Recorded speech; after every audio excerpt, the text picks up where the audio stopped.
এই 3 দিনে প্রায় 35টি জেলায় বিভিন্ন ব্যক্তি বাড়ি ঘর আক্রান্ত হয়েছে, হামলার শিকার হয়েছে। এর জন্য কে দায়ী? খুনি হাসিনা দিল্লি থেকে, ভারত থেকে বারবার উস্কানি দিচ্ছেন।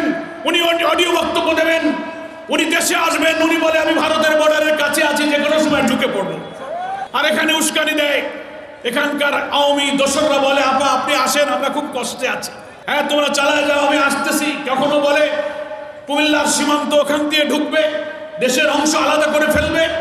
দুঃখজনকভাবে ভারতের শাসক বিজেপি সরকারের মন্ত্রী মিনিস্টাররা উস্কানিমূলক বক্তব্য দিয়ে বাংলাদেশের ফ্যাসিবাদের মাস্টারমাইন্ড খুনি হাসিনা, যার বিরুদ্ধে মানবতা বিরোধী অপরাধের ট্রাইব্যুনাল থেকে ওয়ারেন্ট জারি করা হয়েছে, 200 অধিক মামলা তার নামে হয়েছে, ইন্টারপোলে ওয়ারেন্ট দেওয়া হয়েছে।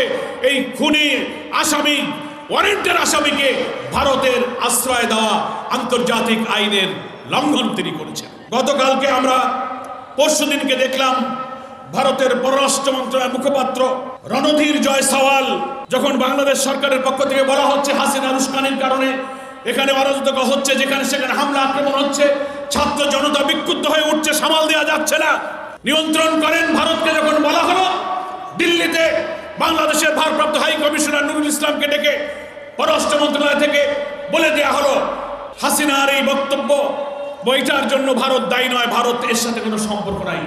আমরা এই কথার নিন্দা জানাই। ভারতের জন্য দায়ী, কারণ খুনি হাসিনাকে তুমি আশ্রয় দিলে।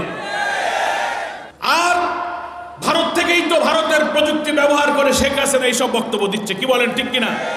ফলে পররাষ্ট্র মন্ত্রণালয়ের যে মুখপাত্র জয়সওয়াল, আপনি যে বক্তব্য দিচ্ছেন হাসিনার বক্তব্যের সাথে ভারতের কোনো সম্পর্ক নাই, এই কথাটা অসত্য কথা। বিশ্বের এত বড় একটা গণতান্ত্রিক দেশ বলে পরিচিত দেশের পররাষ্ট্র মন্ত্রণালয়ের মুখপাত্রের এই বক্তব্যের সাথে ভারতের রাষ্ট্রীয় নীতির কোনো মিল নেই।